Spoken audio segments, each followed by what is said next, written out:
Growing up in America, the one place you go is the mall. I was like that as a child, and I remember there was an arcade at the mall near our house called the Dream Machine, and it was this Stygian cave of noise and all these portals to all these other worlds you could go in and out.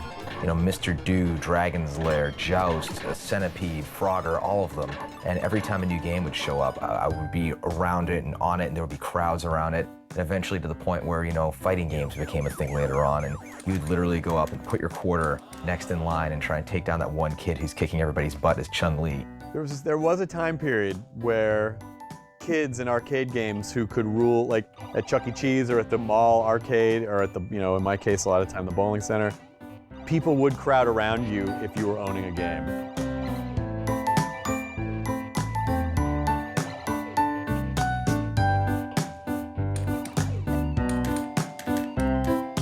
A global society was born.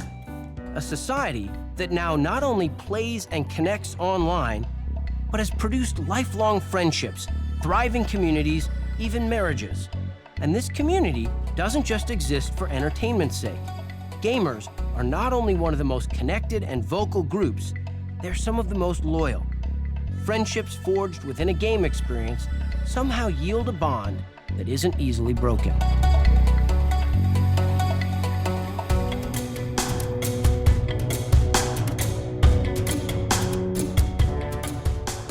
One of the things that is really exciting about games in general is that they've evolved far beyond the local community aspect of being able to, you know, just play the game or enjoy your game with some of your local friends, whatnot, into truly global experiences where you can share your passion with people all around the world.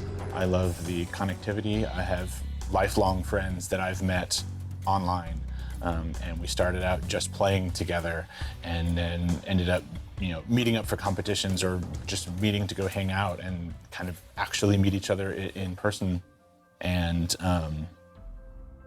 it sounds silly, but a lot of those friendships are really solidified around that joint experience that you have while you're playing a game.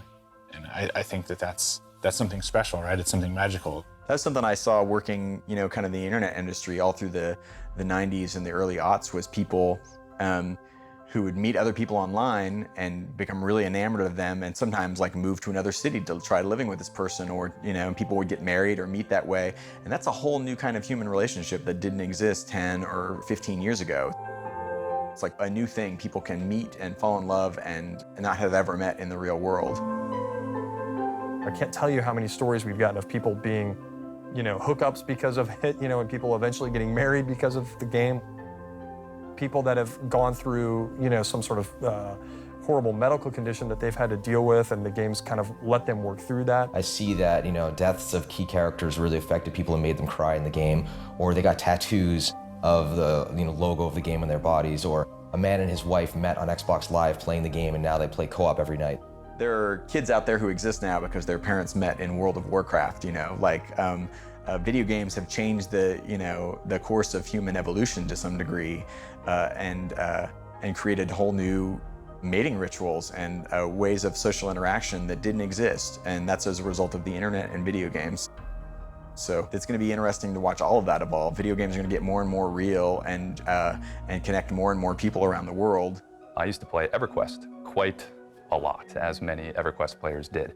A guy that I met in South Korea, PvPing, we became friends. I ended up going to his wedding 10 years later. We're family friends now. And it's phenomenal because we have this shared passion for games. We had a lot of similar values and ideas, and we had a lot of great shared experiences online where we really formed a deep bond and true friendship, and has, you know, blossomed into a great, long-lasting friendship in the real world. I saw someone recently speaking about a boy whose parents were killed in a car accident, so he was left alone in the world, and without video games to sort of fall back into, he'd be sitting in his room depressed out of his mind, and his video game world and all his friends in his video game world really supported him through that really painful time.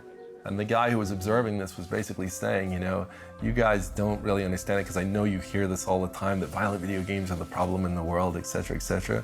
But the games are so meaningful to people, and they're such, the friends that they build around it, and the sort of the creativity and the immersion and everything else that comes with it is actually very valuable, and it's something you learn a lot from.